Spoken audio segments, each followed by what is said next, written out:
Well, hey everybody, it's Casey Jaycox with the Quarterback Dadcast. We're in season 5. It's an early one, everybody. It's 7:12, but it's not early really for my guest because he's been up since like 4 something. The dude coached a football game last night, got home late, and then got up early to be with us this morning. So we're grateful for that. And our next guest is the assistant head football coach of the mighty Pacific Lutheran University. Lutz is Spencer Crace. He's also the QB coach, I think the offensive coordinator. And who would have thought that back in 1995 when I played against the Lutz, that I would eventually interview two Lutz. We got Dak Jordan in the house early season, and now we got Coach Spencer Crace. He's also a former logger. He lit it up back in 2010, something like that. But that's not why we're having him on. We're having him on because we're going to hear about Spencer the dad, how he's working hard to become that ultimate quarterback or a leader of his household. So without further ado, Coach Crace, welcome to the Quarterback Dadcast. Hey, man. Good to be here, Casey. Thanks for having me. You bet, man. So we always start each episode gratitude. So tell me, what are you most grateful for as a dad today? Man, I'm grateful for my wife, and I know, right, every husband feels like they should say that, but I genuinely and truly am grateful. Last night got home 2 o'clock in the morning, and my 2.5-year-old was in our bed, hasn't been feeling well. I picked him up, tried to put him back in his bed. Of course, he wakes up. He's frustrated, right? I'm not in the headspace to deal with this. My wife gets up out of bed, kind of calms him down, spends some time with him.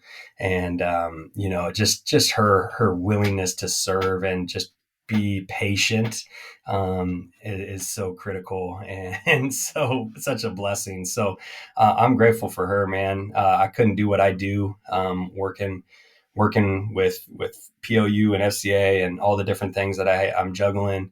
And now my wife is working full time as a teacher, director of an outdoor school in Puyallup.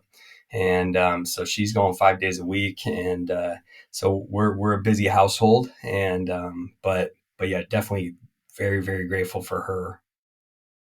Love it, man. That's we'll dive into that further. What I'm grateful for today is a couple things. One, I always love making sure I say goodbye to my daughter every morning before she goes to school. She's driving now, which is I'm getting used to that. And we had to have the conversation. Like something you take for granted for is like putting gas in a car. You got to teach them. And so my daughter's like, she's done it before, but she's going, it's like her second time by herself. She's like, no, what do I do, Dad? And I'm like, hey, you put the card in, put our zip code in. So it just, as kind of silly as that is, I'm just grateful for that time with her. She was like so intentful. She's like this really coachable. She's a basketball girl. So she's like this gritty, tough. But she was just like, okay, I'm good. And so it's like just grateful for that moment. And I'm also grateful I get to go see my son this afternoon, who's off to college. And I think I told you before we started recording, we're gonna watch the mighty Southern Oregon Raiders take on the Montana Western. I'm not sure what they are, Dogs or something. But Bulldogs, I think. Bulldogs, that's right, Yeah. Bulldogs. So I'm kind of like, I feel like I'm at the Apple Cup as a kid because my dad was a Husky, my mom was a Washington State Cougar. I ended up going to Central, so I was always down the middle, and so I feel like I'm kind of tugged because my son's going to Southern Oregon. I got my buddy's kids who play for Western Montana, so I don't want to say but I'm kind of down the middle, Coach. So, but it should be a fun weekend. Just go be a fan. That's all I'm going to do. Cheer for everybody. Yeah. We all get a trophy. All right, man. Well, bring me inside the huddle. Tell me, I'd love to learn how you and your wife met, and then tell me who's on the squad right now. Talk about each member of the team. Yeah. So 2000 and about 2003, I'm a sophomore in high school, and my dad, was my football coach as well. So my dad was my head football coach. Comes to me and says, "Hey, we're going to this camp out in the middle of nowhere, Oregon. It's at a big basketball training academy deal, but it's an FCA leadership camp. So FCA, Fellowship of Christian Athletes leadership camp. And it's kind of all sports, but they're going to talk about how to be a great leader, how to do all these different things." And so I'm like, okay, great. So we go, and like every kid at some sort of camp, right? In a co-ed camp, you see some girl across the way, and you're like, holy smokes, right? And you develop that camp crush. And so I saw my wife for the very first time at that camp, and she's a freshman. She was a year younger than me. And I did not have the boldness or confidence to talk to her, and just saw her from a distance. The next year, same deal, right? Go to the same camp, don't really engage, and as fate would have it, we go through high school, go through college. I become a college huddle leader at this camp, so I'm serving as a college counselor at this camp. Get to know her older sister. Her older sister was a volleyball player at Washington State University, and so we're both serving, and so kind of developed this connection with her older sister. Follow college, I graduate. My first job, I'm hired as an area rep for in Tacoma, Washington, with Fellowship of Christian Athletes, and my first job is to recruit college huddle leaders to our camp. And so our camp director says, "Hey, we have an abundance of volleyball players. I need you to call these coaches or these huddle leaders." And he sends me this list, and I'm looking at this list, and I swear, Casey, like, I don't think I looked at any other list, but the list that, or the name that popped out on the list was Joelle.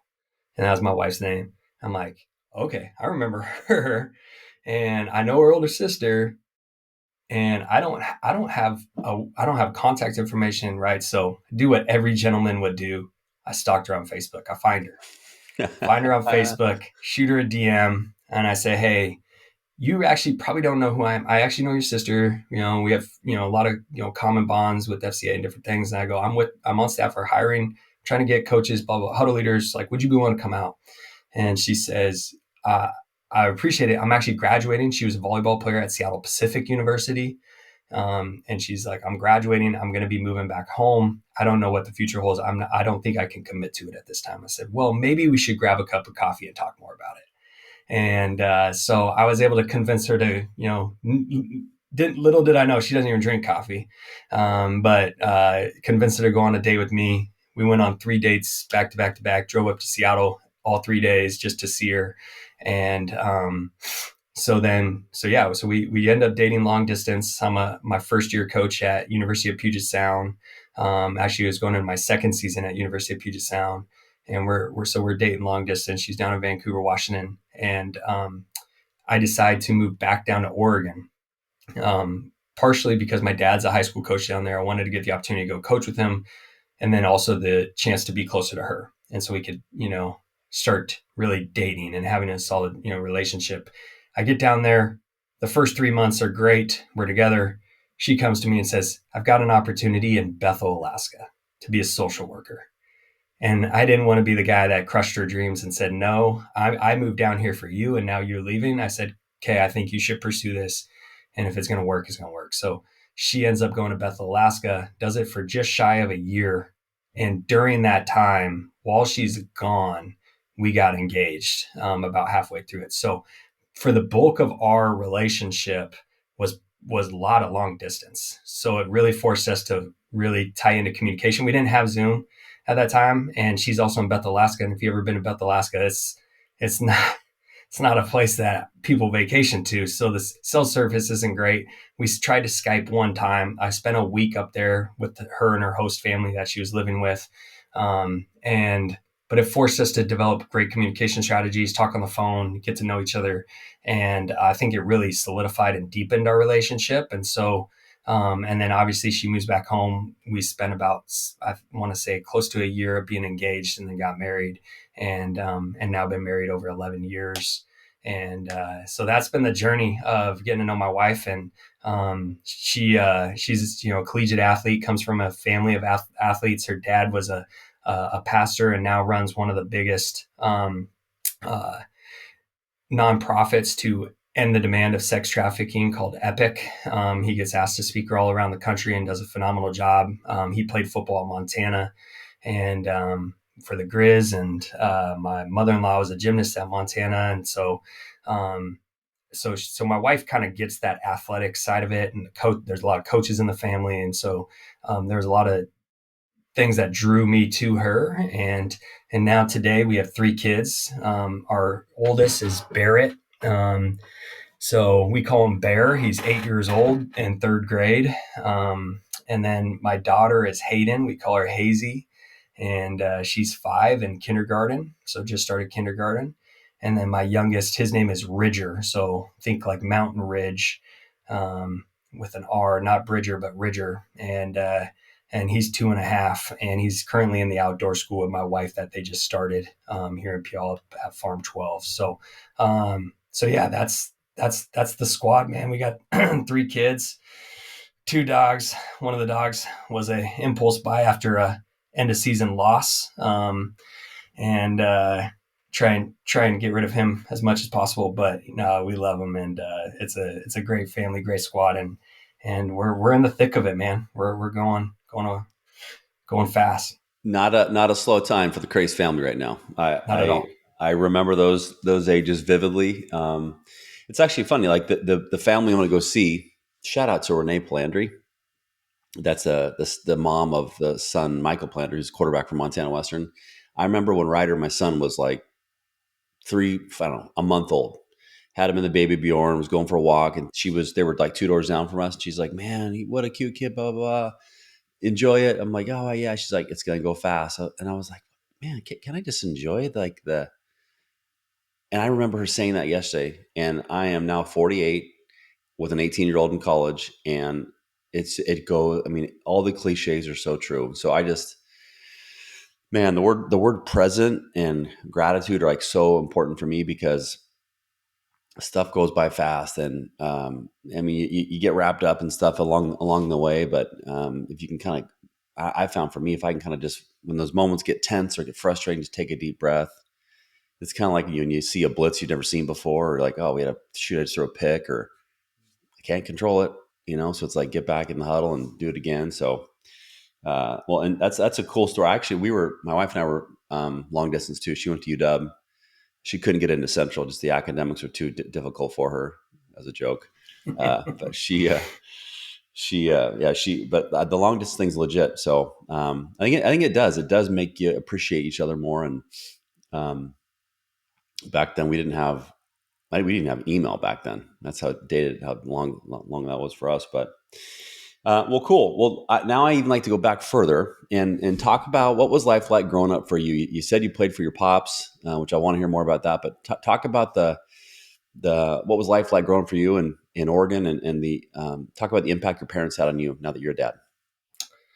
Yeah. So I'm my parents went through late life divorces. So my dad had a pretty rough 20 to 30.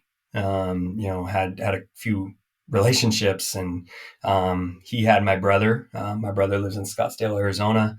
My dad goes through a late life divorce. My mom has my brother and my sister. So all my siblings are half siblings. And my sister lives in Salt Lake City, Utah. My oldest brother lives in Boise, Idaho. So we're all kind of scattered all around the Western region. But so my mom goes through a late life divorce. My dad goes through a late life divorce. My dad walks into the church. My mom's singing in the front of the church. My dad sits down in the pew, and he taps the girl on the shoulder next to him. And he goes, "Who's that?" And she goes, "That's my best friend, Donna." And next thing you know, he gets her number. They start dating. They get married. And then shortly after that, I'm here. So my parents had me late in life. My mom was 40 when she had me, 36 today. So I grew up kind of the baby of the family, half siblings, older parents who, quite honestly gave me a lot of freedom and flexibility. And I think at that point we're like, hey, go figure it out. So it kind of developed that independence in me. But I come from a family that wasn't divorced, right? Like my parents were together, and it was very tight knit. My grandfather and my grandmother, who I never met, my mom's mom, she passed away early. My mom is one of 8 kids. When my grandma currently, who's still alive, we're about to celebrate her 90th birthday this summer, I believe, and she was a widow and had 4 kids. So when my grandfather married my grandma, 12 kids came together. I have 44 first cousins. And I think there's over 100 plus in the family. So, right. It's just a really fun environment to grow up in, around cousins and family parties. Everything was big. Thanksgiving, Christmas, everything. Right. And, so I grew up in that environment of family and that being important, and traditions and all that. And so it wasn't, until kind of like more middle school and into high school when kind of like I started to, shape my maturity and my leadership and different things and stepping more into that role. And my dad had a huge part of that. My dad went to Harvard as an undergrad. Then he finished up, got his master's from Stanford, and then he decided to go make the big bucks and get into teaching and coaching. And he's a very smart, educated guy and does a phenomenal job of, really like listening and pouring into people. And he really had an impact on me and in my life. And so I was shaped. And my mom, I get my extroverted salesman type personality from my mom. My mom was a real estate agent, and so anyways, that's just how I was raised. And then being the son of a coach, right? This is now my dad's 49th season coaching football this fall. Wow. And he's our tight ends coach for us at PLU. So he always makes a joke that I'm technically his boss. And so we get to go to work every day together and pour into kids and do that. But I grew up around watching older kids, right? Like being around the high school program and seeing how he develops and instills leadership.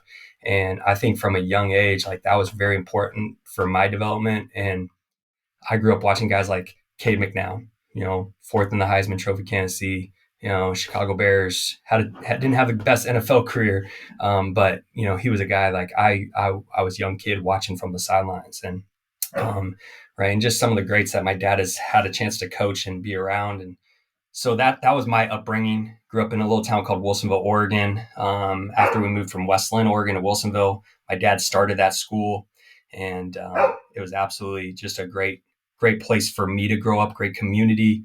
And we had a great run all throughout high school and a lot of success during my high school career. And there's just kind of my upbringing. Love it.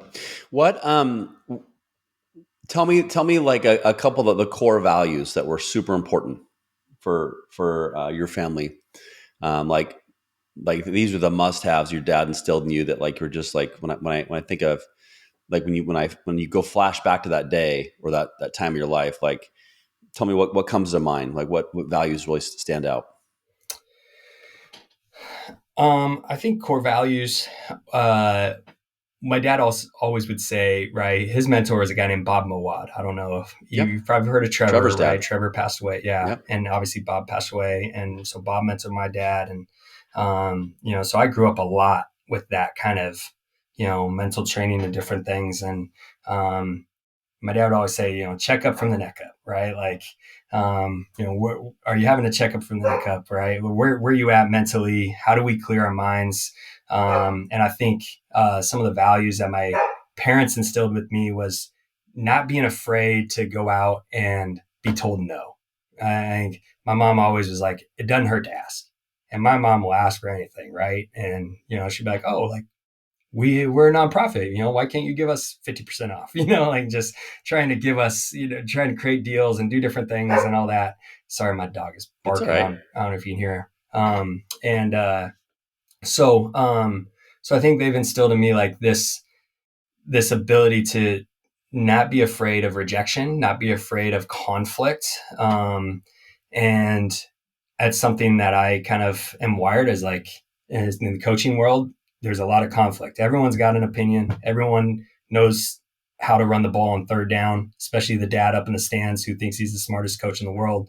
But like, there's some people that shy away from that. I would love to sit down with that dad. And, and for me, it's like, okay, tell me what front that is, right? Tell me what coverage is. Oh, you don't know how to identify that. So then, right, like that's just kind of the instance, like why are we shying away? I think we live in a culture right now that just shies away behind a keyboard. Whereas me, I'd rather sit down face to face and hash this thing out man to man if you really have a problem. And so those are some of the things I thought were instilled in me early that have helped me in my growth as a career and not taking it too personally, right? Like, and I was just on a call this morning with 16 coaches around the region.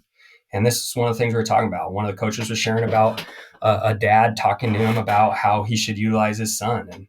And he got down into the roots of it. And he was like, you know what? Like, I shouldn't be that angry because quite honestly, like this kid, there's something deeper going on, right? And the dad's, demanding a lot, and there's some mental health stuff maybe, and like, so I'm going to figure out like, okay, what, how do I work with this dad? How do I work with this kid and this family versus being like defensive, and like, yeah, like I want the best for your son too, so those are things that I think from a young age with great parents and a great culture in the home were instilled in me of, not being afraid of conflict, not being afraid to say, to ask for things, and to, have rejection and be told no. Um, and I think it really shaped me into kind of the coach I am and the man I am today. I love that. I think you actually described one of my favorite words. I think it's a life superpower. It's something I work on every single day, but it's curiosity. That's a story in my mind. I have curiosity right there, where it's easy to respond. It's easy to try to convince. It's react. But when you use curiosity, sometimes people coach themselves, and they'll coach themselves out of either their negative thoughts. I do. I fell into coaching for like business people. I coached kids growing up. I think us quarterbacks, we got to screw loose. I know that we're goofy dudes, but I love asking questions to get people to think. And uh, I could literally see, when you describe that, Dad, you're like, oh, you don't see, this is an odd front. You don't see where it's in, two man and they're bringing 4 week. You don't see that. Oh, you don't. So how do you know what play to run? I can see and I think it's good. It's like, you're not doing it to be like, manipulative or angry. It's like, hey, okay, I'll respect your opinion, but make sure you have some data to back up what your opinion is versus just an emotion because you played eighth grade football in Bethel, Alaska, and you think you get all the world's problems solved, And so I love that story because I think, man, dads, teach your kids be curious. And I love your story about your mom. Like, why not? I think that's the best advice in sales. I was in sales for years. The worst they're going to say is no, right? And if you genuinely believe what you do, you believe in the service you provide, or you believe in, why not? So I love those stories. I remember when we talked months ago, you talked about a story of you playing football for your dad. Mm-hmm. And if my memory's correct, you played a little earlier in your career, and your dad bet on you. I'd love to maybe share that story with my audience. Yeah. So freshman year, my dad suited me up for the varsity game, first ever game. And he goes, that night, he's like, hey, you're not going to play, but I'm going to dress you on the sideline. Just hang out and enjoy the game, right? Grab your popcorn, have some fun. Well, lo and behold, we're getting blown out. And my dad's like, comes to me and he goes, hey, you got one play. And he goes, you're gonna fake. We call it waggle, right? A little wing tee stuff, right? You're gonna fake the waggle. Your cousin, my cousin, he's 5'6", fastest kid on the team. He's gonna go right down the middle of the field, and he goes, just throw it to him. And I'm just a nervous freshman, go in the game. I'm just praying I don't fumble the snap. Get the snap, forgot the motion, fake to a ghost. There's no running back there. So I extend the hand, fake to a ghost, set up, and throw this bomb down the field. And my cousin just somehow miraculously runs underneath it, catches it, and goes to the house. And that was kind of the start to, my journey in high school. And then the next year, as a sophomore, we're a very good football team. And the other quarterback, lo and behold, his name was Spencer as well. Very good athlete, great kid. We're really good friends. We all grew up together, right? It's just a tight knit community. And so him and I'm his backup. We're kind of rotating. I get an opportunity to start in the quarterfinals, so on and so forth. We go all the way to the state championship game and lose. And so we're returning the entire team. We're all sophomores and juniors, and we're returning the entire team. We go into the off season, we're training, we're preparing. We expect we're going to win the state championship. It's my junior year. And I go to my dad and I go, look, Dad, here's the deal. I go, look, I don't want to be that guy. But I'm telling him what to do every time in the huddle, right? Like I'm kind of giving him the read progression. I grew up, I knew the offense so well because every time we went to Denny's, there was salt shakers and peppers, like we went through coverages and all that stuff, right? So I'm pretty dialed, and I go, look, he could help us in other areas. He's 6'1", 195 pounds. Like, he can run the ball. He's a starting safety. He can do things. And I can go in and win. And my dad looks me in the eye and he goes, look, if we make this move, you can't lose, or else this community is going to come after me. Right.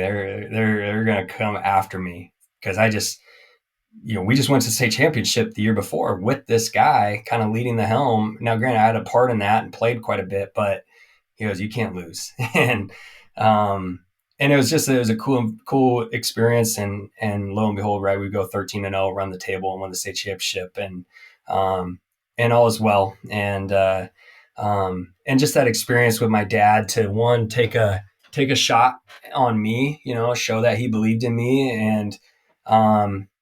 And I know, most dads, right, like, they want to play their son. My dad didn't have that mindset. It was like, what's best for the team. And it wasn't like, just because I'm his son, he's playing. And obviously there's parents that felt that way.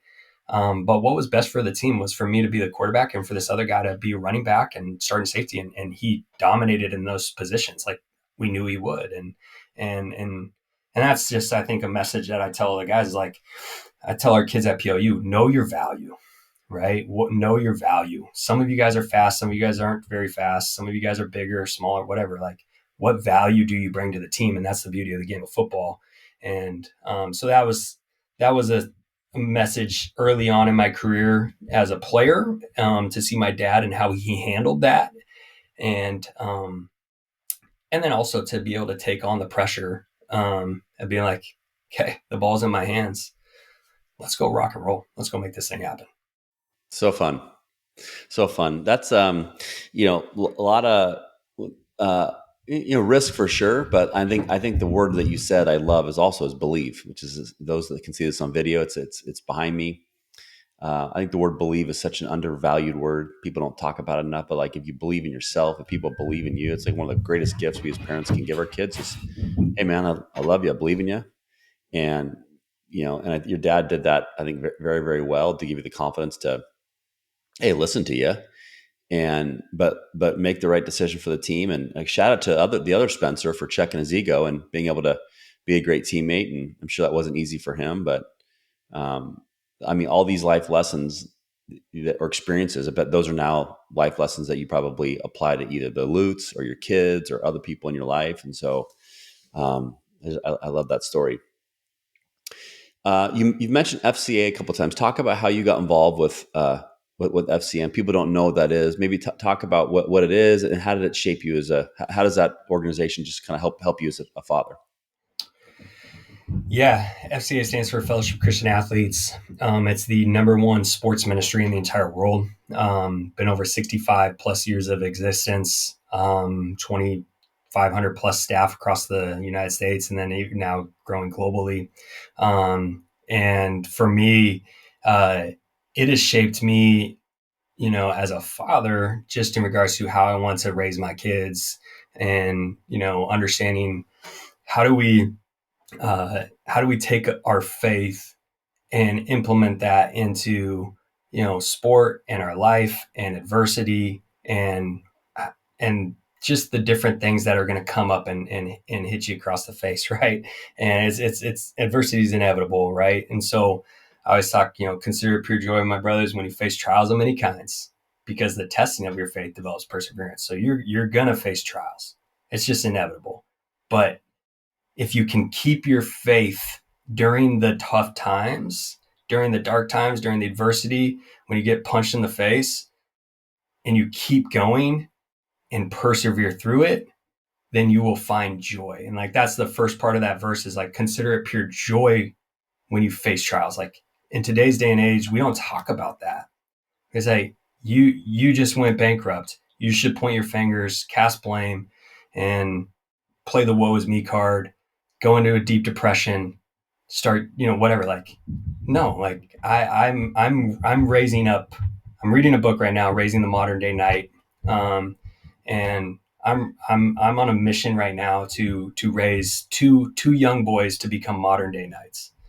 And what does that mean? Is that they show up, they're tough, they persevere, they respect women, they love life, they have joy, and they, you know, do this thing with the reckless abandon, right? Like they're just like, no matter what happens to me, I'm going to keep pressing forward. And so FCA has implemented in me this kind of this mindset and this heart that I think gets misconstrued oftentimes. And I know your listeners are probably very, all across the board in regards to different faith dynamics and all that stuff, which is great. And that's what I love about it, because that's what the world is about.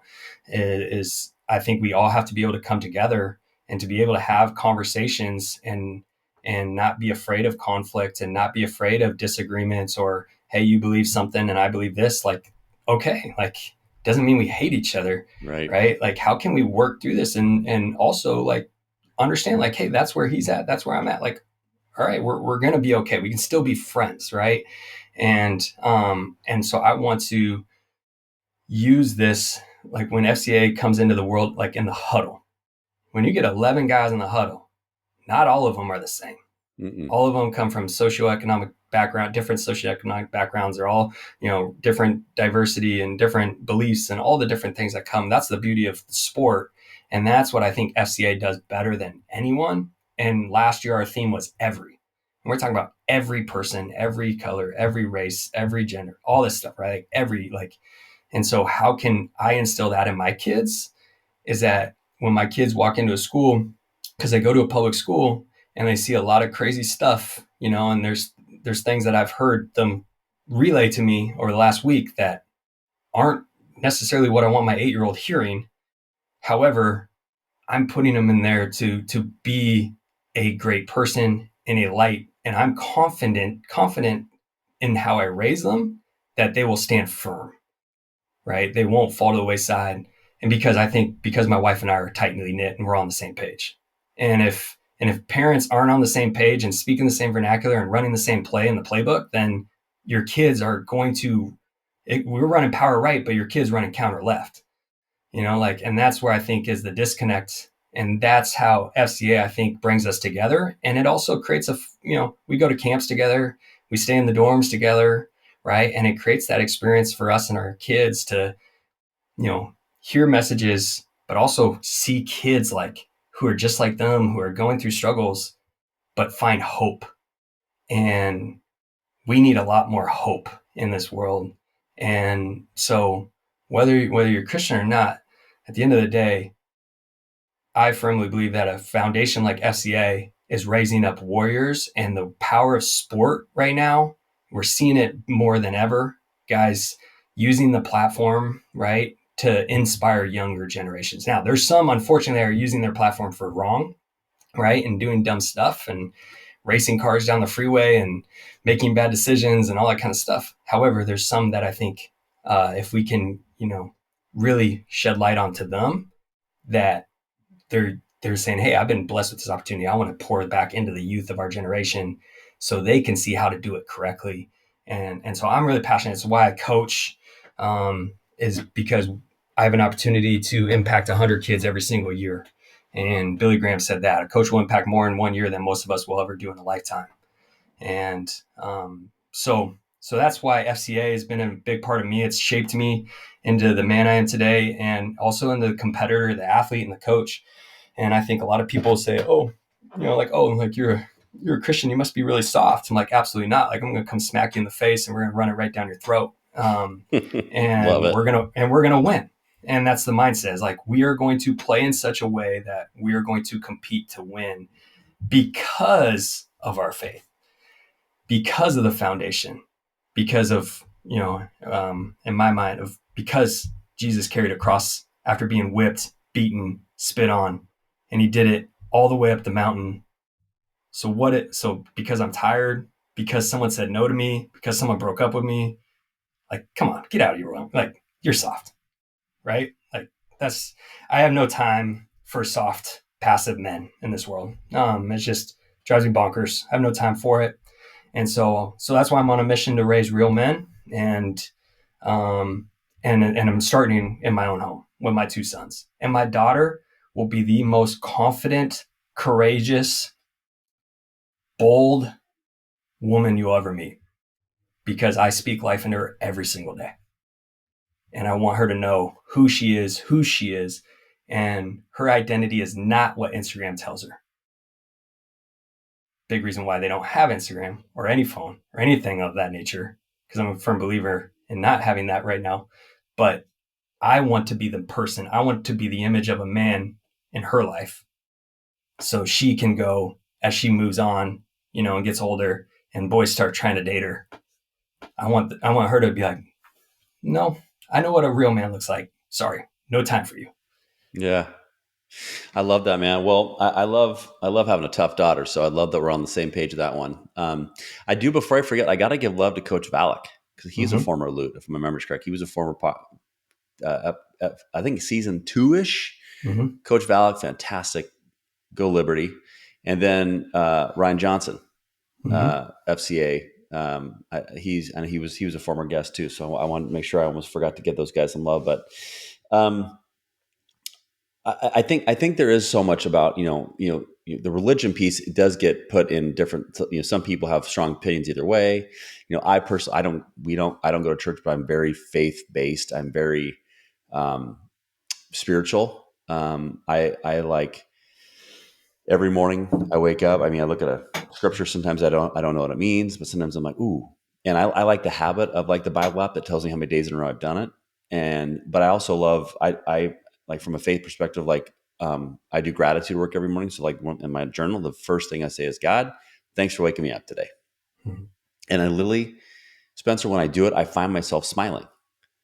Like I physically find myself smiling because I'm like, oh yeah, I got a chance to do something today. I get a chance to go, hey, grateful to be a dad today, grateful to spend time with Riley last night, grateful I get to see Ryder today. Like, and when I'm putting like positivity and these, call them affirmations or thoughts, it just makes you happy. And you talked about your dad early in the episode about mentored by Bob. I never met Trevor, but that's Bob's son, rest in peace, Trevor, who I met actually through him. I knew of him through Limitless Minds. I was a consultant for them for a couple years, and so I got to know. Never met Russ, but I met his brother Harrison, and Trevor is. I'm sure you've read "It Takes What It Takes." Mm-hmm. Yeah, great book. And my daughter's actually reading that right now. I'm trying to get her to read it. She doesn't like reading, but I'm like, you're going to read this thing. And but I think summarize what you said. I think that's such a good thing to talk about as dads because it's easy to hide behind a keyboard. It's easy not to talk about tough things. It's easy to, well, he doesn't believe what I believe and he's not a Democrat. Well, I'm out. He's not a Republican. Well, I'm out. Well, it's like, well, why don't you be curious and learn why? And Mm-hmm. I think there's so many people in our society that they argue and they can't be friends because the media and social media keeps hitting our feed with putting more of that thought into you versus wait a minute, stop. And so I think shout out to you, brother, for instilling the thoughts in your kids and teaching those things because it's important and we need more of that out there, brother. Yeah. Yeah. Uh, And I was just going to just add into it, like from, parents of athletes, right? If you're like, have your kid go to the coach and have that conversation, right? Like that's one of our things is like, if a parent says something, we go to the kid and be like, hey, do you feel the same way? And honestly, like I have your kids learn how to handle conflict early. If they're disgruntled about playing time or not getting involved with it, like we have POU. We always say we're probably one of the most relational staffs you'll ever see. Our head coach is extremely relational, and he's like, my door is always open, and he always hears every kid out. And but I think we got to keep instilling that in our kids to not be afraid of having those tough conversations. you're going to work for a bad boss. You're going to work for something you don't like. You're right. And there's things are going to go bad. And I think it's a Socrates, a man's face when a true character judge and faced with adversity. And it's funny. My daughter, she used to play in a high level hoop team as like a 14 or 15-year old. And I remember one time they went to Virginia without us. And her and a couple of teammates who were like they've been varsity players since their freshman year, but she went in the squad. They played 6 girls all weekend. So she traveled to Virginia, missed school, played like 5 minutes all weekend. And dad and me was like, "What the hell's going on?" And It just Yeah. didn't make sense, right? And we got blown out. It's not like we were like good too. And uh, but I just asked questions. I said, right, well, tell me how you feel about that. She said, well, it sucks. I go, well, why? She's like, I don't doesn't make sense. I go, well, I'm not going to go talk to him Hmm. because that's going to only make them more defensive. I said, let's practice. Let's walk through what this conversation is going to look like. And she ended up doing it. And the end of the coach, I'm not going to name them, but that had really bad answers and didn't make sense. And so she kind of came to her own conclusion. I didn't want to quit because, I think that teaches the wrong thing. But I remember going to a buddy who was a high level high school coach. He's like, you got to get her off that team. Like this is going to not good for her growth at that age. She's got to be able to compete and play, and she's too good. Not. I'm like, so I just kept asking questions, and this is where like I was like blown away. Spencer, one time I said, well, I want to make sure like when we leave this, you're not quitting. Quitting is mean you just quit the sport. She goes, Dad, if I stay on this team, I'm quitting myself. But having the experience to go through that, it creates grit, it creates resilience, it creates toughness, and now and then like funny, she went to this other thing and flourished, and like she went to like another level just because of that experience. And okay, so I want to hit on how many dads out there get to have their dad coach with them. I mean, that's like so cool. Talk about like, I mean, I'm sure your 8-year-old bear probably thinks, oh, grandpa's coaching with dad. Like maybe talk a little bit about that and the joy you get out of coaching with your pops every day. Yeah. It was perfect timing. When I got to POU in 2018, my dad was at a school called Horizon Christian High School down in Oregon, and just numbers were dwindling at the time, and the administration. And my dad had stepped out as the administrator, so he's no longer the principal of the school, and so football just wasn't a priority at that time for the other administrators, and unfortunately, it just kind of died out. And so they closed the program there, and I get hired at PLU, and he conversation was like, hey, I would love for you to come be a part of this. He's still living in Oregon at the time, and so he would do is on Tuesday morning jump on the Amtrak. I'd pick him up before Tuesday practice. He'd sleep on our guest bed downstairs, and then I'd drive him to the track on Thursday after practice, and he'd go home, and then miss our Friday walkthrough, and then come meet us wherever the game was at on Saturday. And so we did that the first year, and then him and my mom decided that they would sell their house and move up here. So now they live in Steilacoom and rent a cool house, downtown kind of Steilacoom near the water, and so just getting to have him at late in his life, at 74, 75 years old or whatever, to share that has been special. He obviously doesn't run and move and sometimes fully process the way like he used to, obviously, and he would be the first one to tell you that. But what he does bring is he brings a lot of wisdom, and I can tell, right, like he's not one that gets worked up too quickly. He sits back and he evaluates, and then he'll come to me and be like, hey, maybe you should think of this, or hey, if you say this a little differently, stuff like that, right? Sharing just those little nuggets of wisdom has been so fruitful for me in our 7 seasons here at PLU together. And technically this is 9 years coaching, because we coached 2 years at the high school level together when he was the head coach at Horizon Christian, and he hired me to be his offensive coordinator down there. And so yeah, it's been a real fun joy, and obviously my mom's super invested into it, and she's our biggest advocates. And then being able to have our kids at practice, and then when I get distracted, right, they go and hang out with grandpa on the side. And so that's been really awesome to have him be a part of it. And but yeah, at his age, I'm not asking him to run routes with the tight ends, but Hit the sled. not hitting the sled.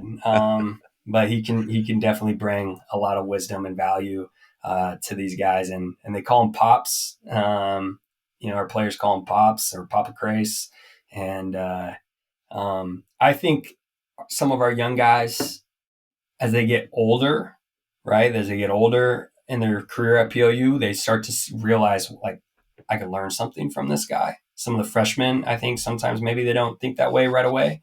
But a prime example is we just had a 5th year senior graduate, started over 40 plus years or games for us. and he's asked my dad to officiate his wedding, this next summer in Hawaii. That's cool. And so I think, like, you see like the respect, and hey, like I can go to him for some advice. He's lived it. He's been through it. So that's what's been really cool to see. That's awesome. Uh, you're making when I don't know if you ever met him, but Coach Western Frosty. Mm-hmm. You're kind of making. I'm visualizing your dad being the Frosty of today's day. And for those who don't know, Frosty was like is PLU's one of all time, actually one of the winningest coaches in NCAA history. I played against Coach Frosty in '96. My first ever game, like real action, was against PLU. We got in the shootout. I came in off the bench. This is an Uncle Rico moment here, everybody. So hang with me. Uh, we were down like 28-6 or something, and we got in the shootout. We lost 44-41 in Ellensburg, and such a fun game to be a part of. And Frosty, I still remember like him like drawing plays on like looking on like a little board. And but anyway, back to your pops, man. What a cool experience that you get. And I'm just like kind of warms my heart just hearing about that and just visualizing kind of what that must be like for everybody involved in the family. Okay, as we get ready to tail end of this conversation, I want to understand like what are the I'd say the top 2 or 3 core values that you and your wife talk about that like, hey, our kids were raising, you said you're raising knights, you're raising a tough girl, but like what are the 2 or 3 kind of core values that really lead your house, that you hope to instill in your kids that maybe other dads from at home might be able to take from our conversation today? Yeah. Um, I mean, I think one of them, the first one comes to my mind when you ask that is just integrity. And we've been having conversations, right, about like my daughter at 5, something may happen, and in her mind she's telling a little white lie, right? And then my wife keeps digging and keeps digging, and gets her to confess and be like, no, you did do this or whatever, right? And just that lesson of like, own your actions.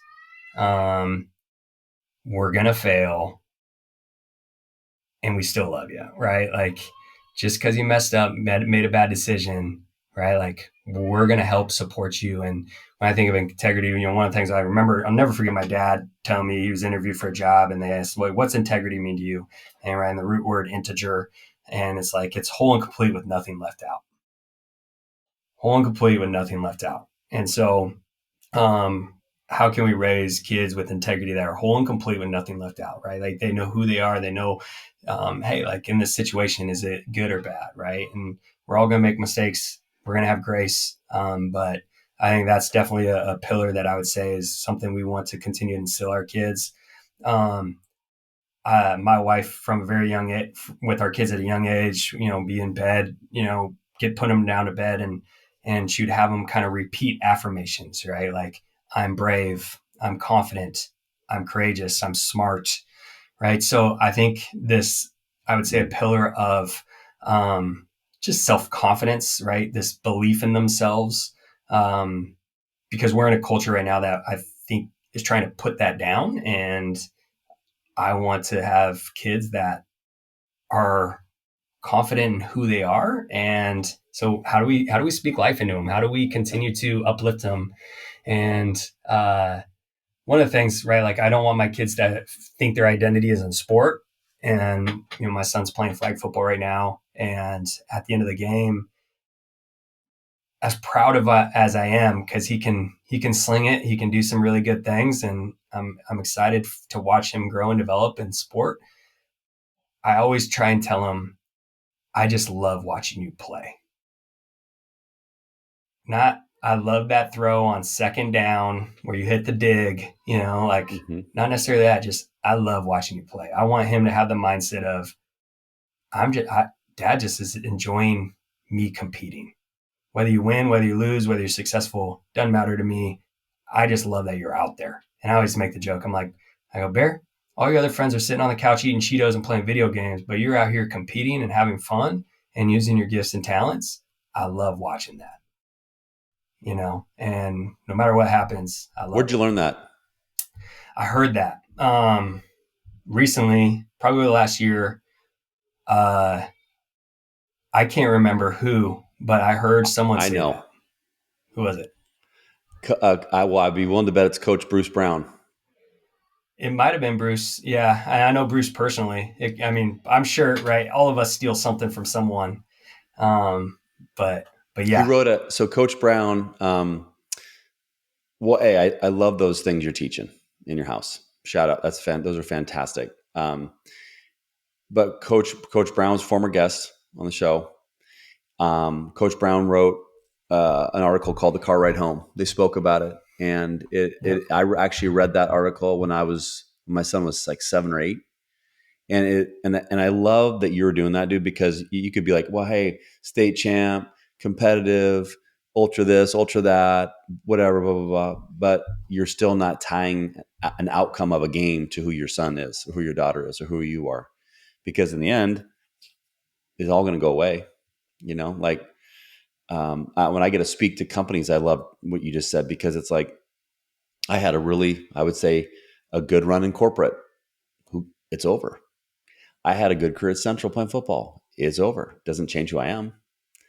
And I love that you're teaching that, because it's easy to get wrapped up. And I'll make sure this is linked in the show notes. This article about the car ride home. People can look up Bruce Brown. But I remember the one time I got to go meet him.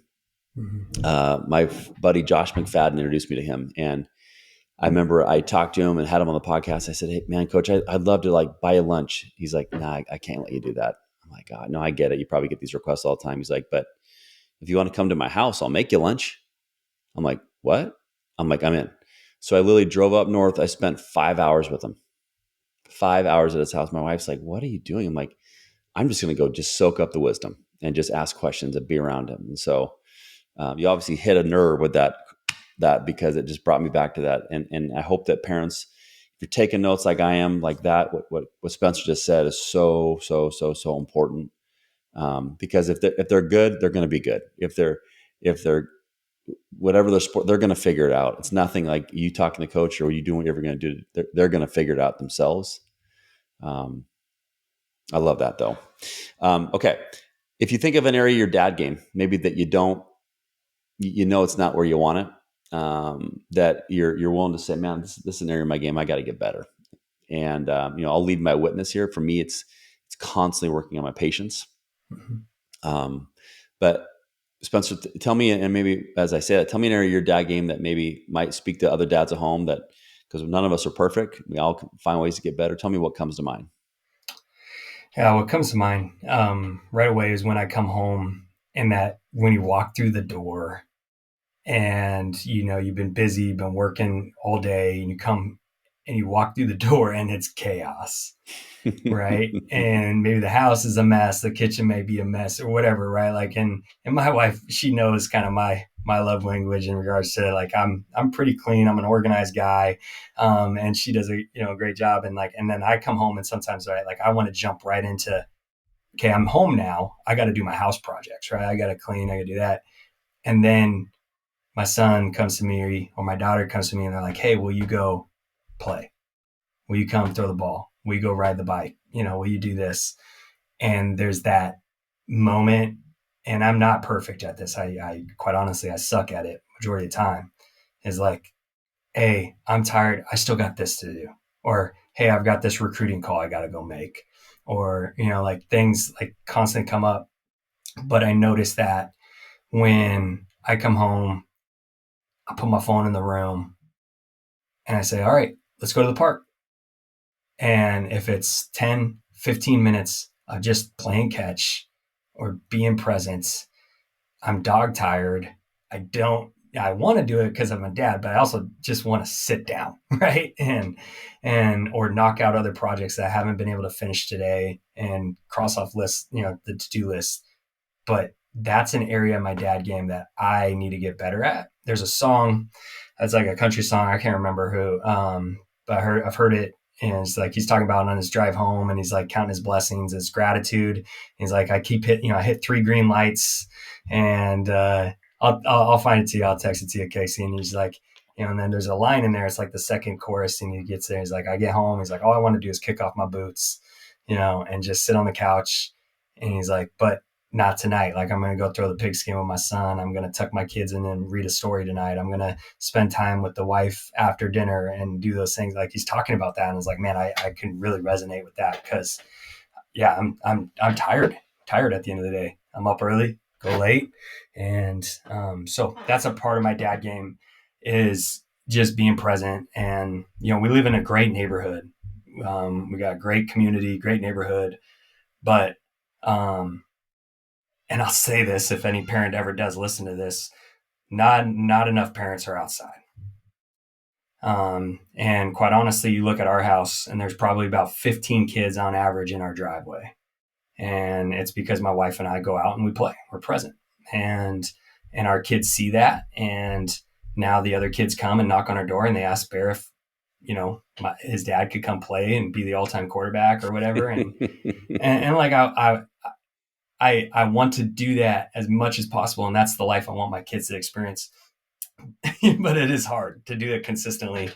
And so that's an area that I know I need to work on. Love it. Well, the fact that you said it out loud, it'll be present in your mind. It'll be in your subconscious next time it happens. And I'd be willing to bet the times when you do it, you've never regretted doing it. I'm so tired. I'm so mad. I just play catch my son. You probably get energy out of it. Just like working out. I always tell my kids, like, you'll never regret exercising. You'll never regret working out. And the days you don't want to do it are the days you're gonna have your best workouts.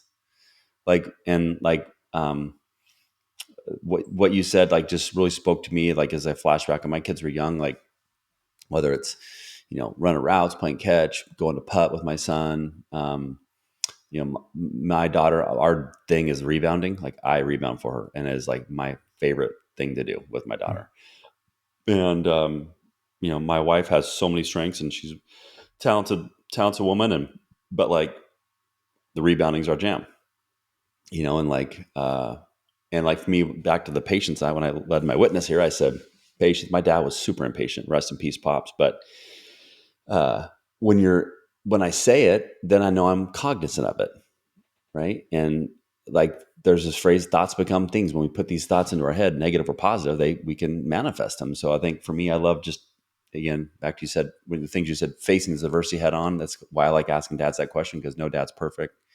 But we all can get better each and every day to make the choice. So, okay. If people want to learn more about Pacific Lutheran University football, if they want to learn more about FCA, they want to get involved, they want to follow the Lutes, tell me, what's the best way people can learn more about Coach Crace and what you're doing with FCA? Where can I send them to learn more about these fantastic programs? Yeah. Obviously with PLU football, I mean, just go to golutes.com. And we do camps, all throughout the summer. I do quarterback trainings and camps. I've been working with kids all around the South Puget Sound area. January, February, March, April. This last off season was awesome. I think we impacted over 25 quarterbacks in the greater area, greater South Sound area. And so my email's on there. I think my Twitter handle or X handle is just my name, @SpencerCrace. My personal Instagram is @SpencerCrace. My coaching Instagram is @Coach Crace. So those are good ways. FCA, pnwfcafootball.org, O-R-G, is our website for FCA football. We're going into year 3 of our flag football season starting in February. We've doubled from year 1 to year 2 with 75 kids, 8 teams. And I'll tell you right now, my son's playing in a flag football league that isn't mine. And this is just, this is a humble brag. It doesn't touch what we do with FCA flag football, from professionalism to communication to referees to messaging. Every week we have a character word that we use with the kids. We talk about boldness. We talk about courage. We talk about humility. We talk about strength. And then at the end of the season, what we do is we award every kid one of those words. So we don't give participation trophies. We give blessings. And so we speak a blessing of the kid. Like the coach says, hey, you were the courageous winner of the year. Here's why. You're the smallest kid on the field, but you didn't back down from anything. And I'm a firm believer in that. I think we're doing youth sports way way too wrong. Like we're doing it the wrong way right now. And so I'm on a mission to change the game, especially in the game of football, with the climate of 7-on-7, with flag football, with parents getting in fights in the parking lot and different things, and the horror stories you hear of that. And it's just unacceptable in our league, and you haven't seen it. And so I firmly believe in year 3 we're going to actually double again, and I think we'll be at over 150 kids in this league. And so if you want to learn more about how to get your kids involved in good foundational sports, look at FCA. There's no one in the world that I think does it better than FCA. Whether you believe it or not, at least your kid's going to get pointed to with character traits. Yeah. And is going to get developed, and coaches that truly care, because everyone's gone through, whether it's 360 coaching, 3D coaching, different trainings, all that kind of stuff. And we just do it the right way. So yeah, camps, leagues, teams, coaches, opportunities. If you're a coach on this call and you want to get plugged into a community, every Friday, 6 a.m., like clockwork, whether I'm there or Coach Valak, like you mentioned, which we were on this morning, and I told him that we were hopping on together, and he sends his best to you. And so yeah, just probably Google me and you find my social security number or something out there. I don't know. But yeah, well, not too difficult to get information on. We'll make sure all that's linked in the show notes. And I love that you did the humble brag, because more families need to know about the organization, what you're doing. And I think you're right. I mean, parents fighting afterward, what's so stupid, the message it sends, the example you set for yourself, you should be embarrassed to everybody. And I hope this is a wake up call if you're listening to this right now. And I don't mean to judge, but that's not the right way to raise your kids. And good for you for trying to find a way to solve that problem. And when I think of Coach Valak, one of my favorite stories is I don't know if his pops is still around, but if he is, hallelujah. But if he's not, rest in peace. But he would go to see his dad, and his dad would do like 5-minute planks, like some crazy, like old dude. I'm like, a 5-minute, it's something crazy, like the longest plank ever. And he would literally go do like exercise with his dad. And I still remember that. I can't remember, it came to my mind, but okay. Last part of the episode, we go into what's called lightning round. My job is to show you all the negative hits of taking too many hits in college, not bong hits, but football hits. Show them we got a little bit of a screw loose, like probably you do too as a quarterback. Uh-huh. Your job is to answer these questions as quickly as you can. My job is to try to get a giggle out of you. Okay. Are you ready? I'm ready. Okay. True or false? Pops Crace holds the PLU record for most pounds deadlifted at 868 pounds. False. False. Okay. True or false? The Lutes are going to win the national championship this year. True. There we go. Tell me the most yards you ever throw in a football game. Oh, it's over 400. I don't know. Come on, you got to know. I honestly, I think it was probably like 410. I don't know. You got me. I was 406. If I went into your phone right now, what would be the one song you'd be like, man, Casey, Spencer, you listen to that? What song would surprise me? As in like surprise, like I listen to that kind of? Man. Dude, I don't know. I'm sorry, I'm not doing well in the lightning round. It's okay. Music and lyric and titles, or just any. How about any form of music? I mean, there's probably some old school like rap, like our generation, like Nelly, or something along those lines. You can find me in St. Louis. That's right. If you were to go on a vacation right now, just you and your wife, no kids, where are you going? Oh man, we're definitely going to. I would say, Hawaii's easy, but like we somewhere warm. I want to go somewhere warm, tropical. She wants to go somewhere where she could probably get rich history and tradition and all that. So it's going to be some conflict there as we figure out, but definitely some warm island where I can sit on the beach and have a Corona and just sit back for a little bit.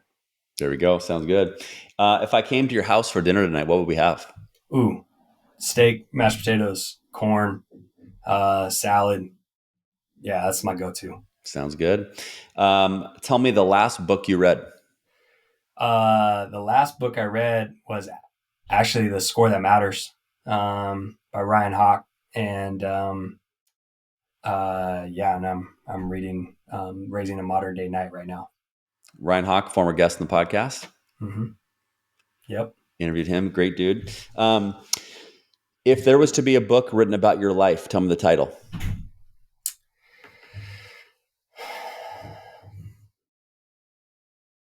That's a great question.